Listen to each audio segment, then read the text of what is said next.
প্রতিজ্ঞা করছি যে আমি বিধি দ্বারা প্রতিষ্ঠিত ভারতের সংবিধানের প্রতি সম্পূর্ণ শ্রদ্ধা ও নিষ্ঠা জ্ঞাপন করব এবং আমি ভারতের সার্বভৌমত্ব ও অখণ্ডতা রক্ষা করব।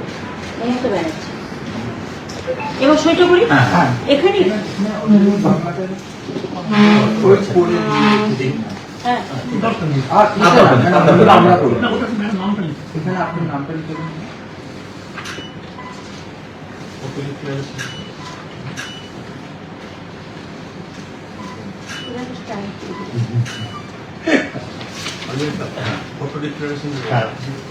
সাজিয়ে ফেলো। বাংলা ইংরেজি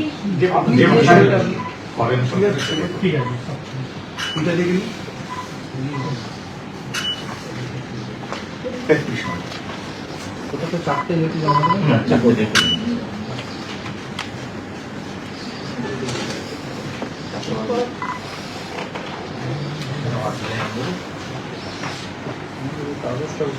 মনোনয়ন পেশের কাজ চলছে। দেখতে পাচ্ছেন তৃণমূল সুপ্রিমো মমতা বন্দ্যোপাধ্যায়, তিনি উপস্থিত রয়েছেন। ভবানীপুর বিধানসভা কেন্দ্রের জন্য নিজের মনোনয়ন জমা দিচ্ছেন মমতা বন্দ্যোপাধ্যায়।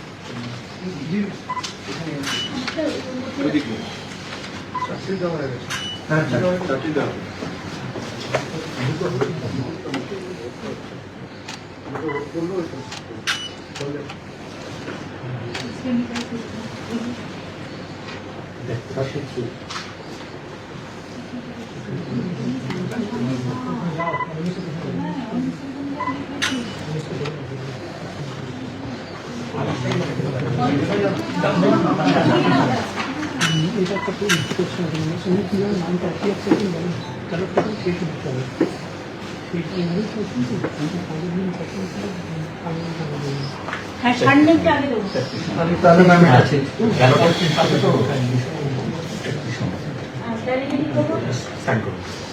ব্যালটটা ম্যাম যেটা হচ্ছে যে আপনি আপনার ব্যালট পেপারে এইভাবে নাম চাইছেন নাকি ব্যানার্জি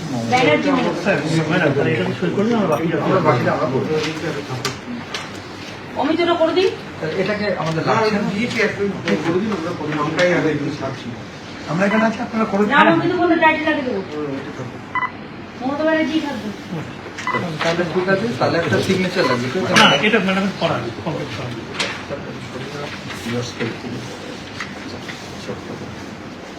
এখানে এই সিগনেচারটা উপরে নো প্রবলেম।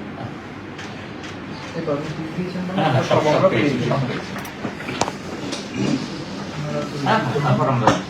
আর কোথায় যেভাবে নামটা লিখবে অ্যালফাবেটিক্যালি ওইভাবে আসবে। আচ্ছা, তাহলে এই জন্য আপনি মমতা লিখতে একটা কাজ করুন ম্যাম, আমার হাতে ব্যানার্জি লিখলে গুছিয়ে নাও। হ্যাঁ ঠিক আছে, আমরা ওই অপশনটাই নিলাম, ওই অপশনটাই নিলাম, বিয়ের অপশনটা নিয়ে লাভ হবে না।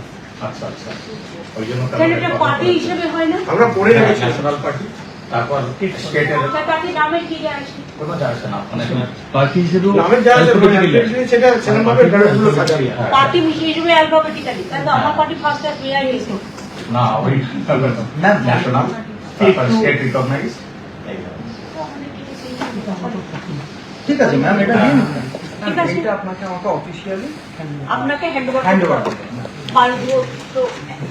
11টা বাজে। Thank you so much. Ma'am sir, ঠিক আছে, সবাই দেখে এদিকে ম্যাম, স্যার এদিকে। এখনো করেনি? Everything is alright. আপনারা সবাই ভালো থাকবেন।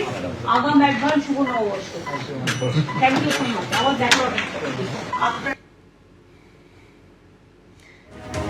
ইতিমধ্যেই মনোনয়ন জমা দেওয়ার কাজ শেষ হলো। আপনারা দেখতে পাচ্ছেন আলিপুর সার্ভে বিল্ডিং এ, যেখানে তৃণমূল নেত্রী মমতা বন্দ্যোপাধ্যায়, যিনি এবার ভবানীপুর বিধানসভা কেন্দ্রের তৃণমূল কংগ্রেস প্রার্থী হিসেবে নিজের মনোনয়ন জমা দিলেন।